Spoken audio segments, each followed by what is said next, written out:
Assalamualaikum warahmatullahi wabarakatuh. Perkenalkan, nama saya Maulinda Nyarsari dari Prodi PGSD. Saya akan menjelaskan tentang proses belajar mengajar SD Muhammadiyah 1 Candi Sidoarjo di tengah pandemi. Yang pertama yaitu abstrak. Penelitian ini membahas tentang proses belajar mengajar yang dilaksanakan di tengah situasi pandemi COVID-19, menganalisis antara lain strategi pembelajaran, metode pembelajaran, media yang digunakan, dan evaluasi. Dalam proses penelitian ini menggunakan teknik pengambilan data berupa wawancara, observasi, foto saat proses penelitian dilakukan. Penelitian ini bertujuan untuk mengetahui bagaimana proses belajar mengajar yang dilaksanakan SD Muhammadiyah 1 Candi Sidoarjo di tengah pandemi COVID-19. Hasil menunjukkan bahwa ada beberapa strategi dan media yang sedikit berbeda dalam proses belajar mengajar yang berlangsung. Salah satunya adalah pelaksanaannya. Sebelum pandemi, proses belajar mengajar dijalani secara normal dengan tatap muka. Namun, saat pandemi seperti ini, proses pembelajaran dilakukan secara online. Tetapi proses pembelajaran atau kegiatan pembelajaran seperti awalan saat akan memulai proses pembelajaran tetap dilaksanakan, misalnya berdoa, menyanyikan lagu, dan lain sebagainya. Semuanya sama seperti saat pembelajaran normal, hanya saja pelaksanaannya secara online atau virtual. Selanjutnya yaitu pembukaan. Muhammadiyah sebagai salah satu organisasi Islam terbesar di Indonesia saat ini memfokuskan untuk membawa pembaharuan Islam yang lebih modern. Pembaruan tidak dilakukan pada Al-Quran dan hadis itu sendiri, tetapi penafsiran atau interpretasi terhadap ajaran-ajaran dalam Al-Quran dan hadis itulah yang diperbarui, sesuai dengan tuntunan kebutuhan perkembangan zaman. Salah satu terobosan yang dilakukan adalah pada bidang pendidikan. Proses pembelajaran yang membawa para pelajarnya untuk terus bergerak maju dengan tetap mengikuti perkembangan zaman. Seperti halnya saat pandemi seperti ini, SD Muhammadiyah 1 Candi Sidoarjo memiliki proses belajar mengajar yang berbeda saat pandemi. Pandemi COVID-19 sangat berdampak pada bidang pendidikan, seperti terhambatnya proses pembelajaran. Namun hal tersebut dapat diatasi dengan inovasi proses pembelajaran yang sudah diberikan. Selanjutnya yaitu metode. Penelitian ini menggunakan metode penelitian kualitatif deskriptif.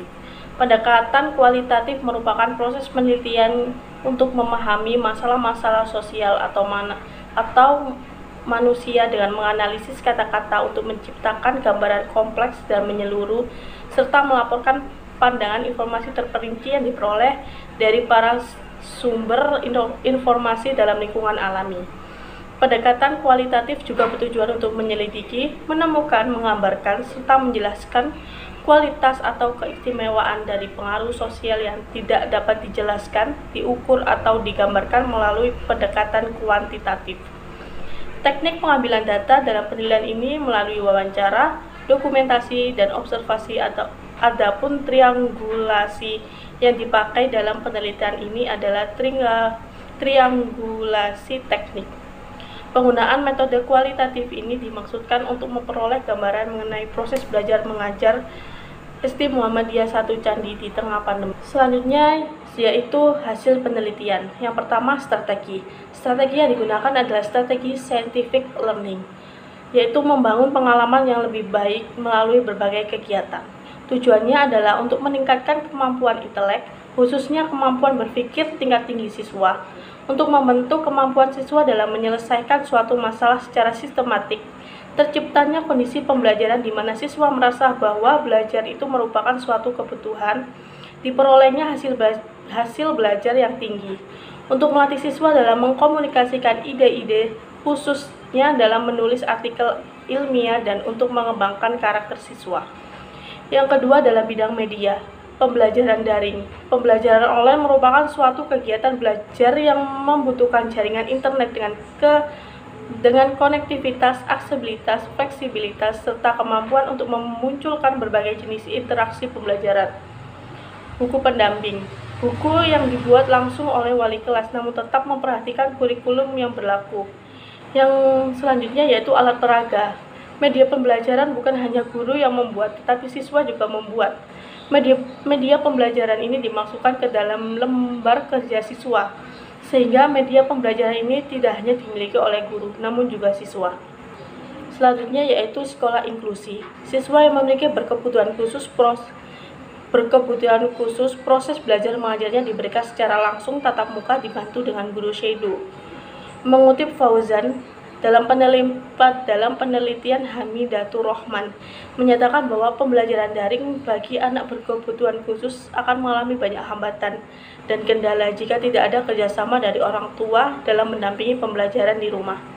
Yang keempat, kegiatan belajar mengajar saat pandemi atau sebelum proses pembelajarannya sama, yaitu dimulai dengan berdoa, menyanyikan lagu, janji belajar, lalu dilanjutkan dengan penjelasan materi oleh guru.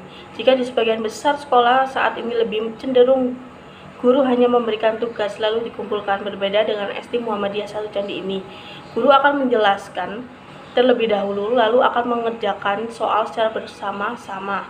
Selain itu, guru akan memberikan pertanyaan kepada siswa dan menilai sebagai salah satu nilai sikap. Selanjutnya adalah evaluasi. Di SD Muhammadiyah 1 Candi ini, pemberian evaluasi pembelajaran diadakan setiap hari Jumat sebagai evaluasi subtema pada tematik. Untuk setiap semester ada evaluasi pembelajaran yang diberi sebutan oleh SD Muhammadiyah 1 Candi Sidoarjo ini dengan sebutan OGA, yaitu Ongoing Assessment. Untuk evaluasi OGA ini, siswa melakukan secara tatap muka dengan tetap mematuhi protokol kesehatan seperti pembatasan siswa yang mengikuti, penggunaan masker, mencuci tangan saat datang dan pulang, dan jaga jarak. Kesimpulannya adalah penilaian ini tentang proses belajar mengajar SD Muhammadiyah 1 Candi di tengah pandemi. Seperti yang sudah dipaparkan, bahwa proses belajar mengajar yang diterapkan di tengah pandemi hanya sedikit berbeda dengan saat masih di situasi normal. Yang menjadi pembeda adalah pelaksanaannya, yaitu secara online atau virtual. Untuk lainnya masih sama seperti sebelum pandemi, seperti proses pembelajaran, pelaksanaan praktek kerja siswa, dan penilaian, dan lain sebagainya. Terakhir, ucapan terima kasih kepada Allah Subhanahu wa Ta'ala atas limpahan kurnia dan hidayahnya sehingga penulis dapat menyelesaikan karya ilmiah ini tepat waktu. Terima kasih juga kepada Bapak dosen Muhlaksin selaku dosen yang telah memberikan dukungan, bimbingan, dan arahan penulisan sehingga penelitian ini dapat terselesaikan, serta teman-teman yang sudah menemani saat melakukan penelitian dan mendukung dalam penyusunan penelitian ini. Berikut adalah referensi dari penelitian yang saya buat. Sekian presentasi dari saya, mohon maaf apabila ada salah kata. Terima kasih. Wassalamualaikum warahmatullahi wabarakatuh.